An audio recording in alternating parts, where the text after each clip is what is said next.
Welcome to the A2Talk Parikshit Abhyas Digital Educational Academy.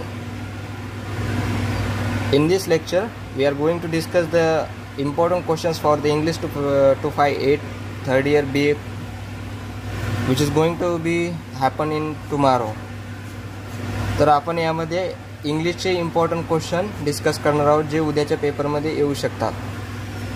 ज्या युजर्सनी app download केलेलं नाही त्यांनी ॲप स्टोरवरून A2Talk परीक्षित अभ्यास हे ॲप डाउनलोड करायचं आहे.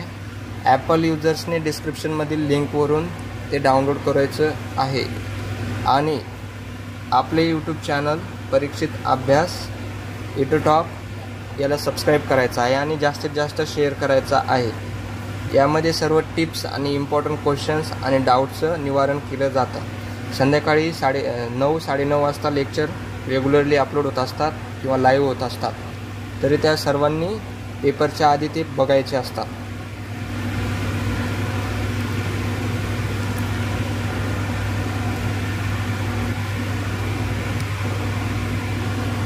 तर आपण इंग्लिशचे क्वेश्चन डिस्कस करणार आहोत जे उद्याच्या पेपरमध्ये एक्सपेक्टेड आहेत आणि बऱ्यापैकी 80 ते 85% क्वेश्चन्स या PDF मधूनच येतात. या PDF साठी तुम्हाला ॲप डाउनलोड करणं अनिवार्य आहे आणि तिथे एकदम कमी किमतीमध्ये या PDFs अवेलेबल असतात.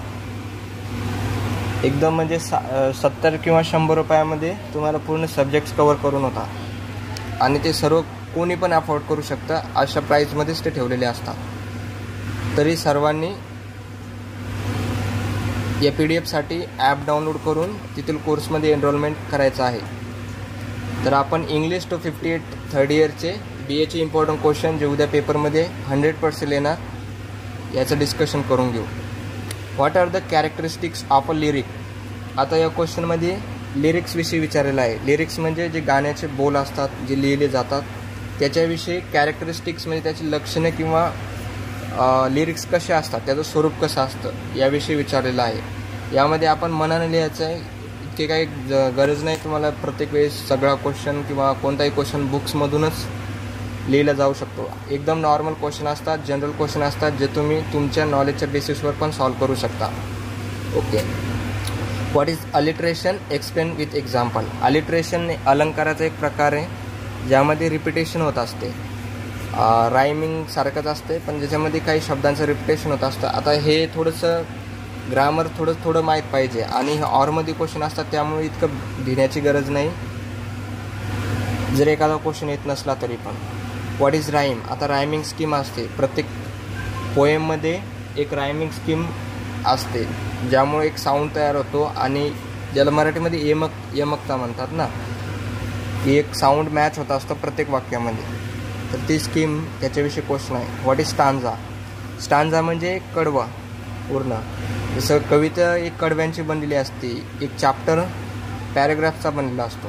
तर स्टांजाविषयी विचारलेला आहे. एकदम नॉर्मल जनरल क्वेश्चन आहेत. What are the characteristics of romantic poetry. आता वरी विचारलं होतं लिरिकविषयी. आता रोमॅन्टिक पोएट्री म्हणजे काय, ज्यामध्ये लव किंवा रोमॅन्स एक्सप्लेन केलेला असतो पोएटनं. सो याचे कॅरेक्टरिस्टिक्स काय असतात.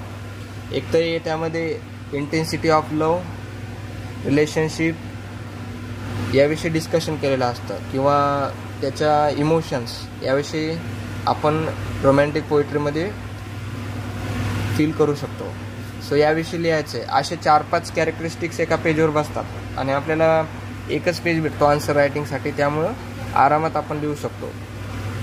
पेपर लिहिताना सर्वात पहिले जो पॉईंट विचारलेला आहे. आता मला जर या क्वेश्चनचा आन्सर लिहायचा असतं तर मी सर्वात पहिले टॉपिक टाकला असता आन्सरमध्ये रोमॅन्टिक पोएट्री. त्याला एक्सप्लेन केलं असतं 1-2 पॅरेग्राफमध्ये की in romantic poetry the poet tries to explain the intensity of love and the nature of relationship between a lover and a man. त्याच्यानंतर काय दुसरा पॉईंट येऊ शकतो. एक पॅरेग्राफ झाला. आता एक ओळ सोडून पुन्हा एक पॅरेग्राफ लिहू शकतो की the emotions are expressed and the poet tries to explain his emotions intensity for lover. आता हे आपण रोमॅन्टिक पोएट्रीमधून लिहू शकतो. आणि रोमॅन्टिक पोएट्री जरुरी नाही प्रत्येक वेळेस मेल फिमेलमध्ये असू शकते. एक नेचरची पण एक रोमॅन्टिक पोएट्री म्हणून नॅचरल रायटर्स लिहू शकतात. सो याचं पण आपण ओव्हरऑल पेरिफेरल विचार करून नवीन नवीन पॉईंट ॲड करून आन्सर बेटर बनवू शकतो. Explain the features of Victorian poetry.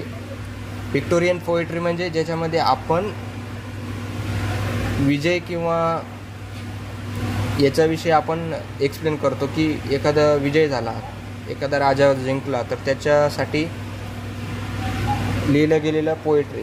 जसं छत्रपती शिवाजी महाराजांच्या विषयी पोवाडे आणि पोएट्री लिहिलेले आहेत, तर ते व्हिक्टोरियन पोएट्री म्हणून ओळखू शकतो आपण. याचा अर्थ दुसरा पण असू शकतो, पण तुम्ही एकदा बुकमधून चेक करून बघा.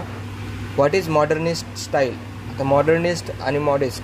मॉडर्निस्ट म्हणजे नवीन जे आधुनिक आहे, तर त्यांच्यामध्ये जे रायटर्स असतात लिटरेचरमध्ये त्यांची स्टाईल कशी आहे, सो त्याविषयी लिहायचं. What is black American poetry. Black American poetry, अमेरिकेमध्ये ब्लॅक आणि व्हाईट याच्यामध्ये रेसिझम ऑलवेज चालत आलेला आहे, ज्यामुळं ब्लॅक लोकांना खूप काही अत्याचार फेस करावा लागला अमेरिकेमध्ये.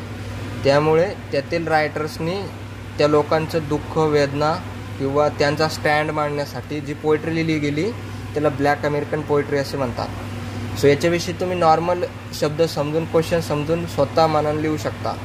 Explain the solitary reaper. Solitary reaper म्हणजे सॉलिटरी म्हणजे एकटं बसणं किंवा एकांत, याच्याविषयी. आता ही कविता आहे तुम्हाला बुकमध्ये, सो याच्याविषयी वाचून घ्या. एक्सप्लेन कुबला खान.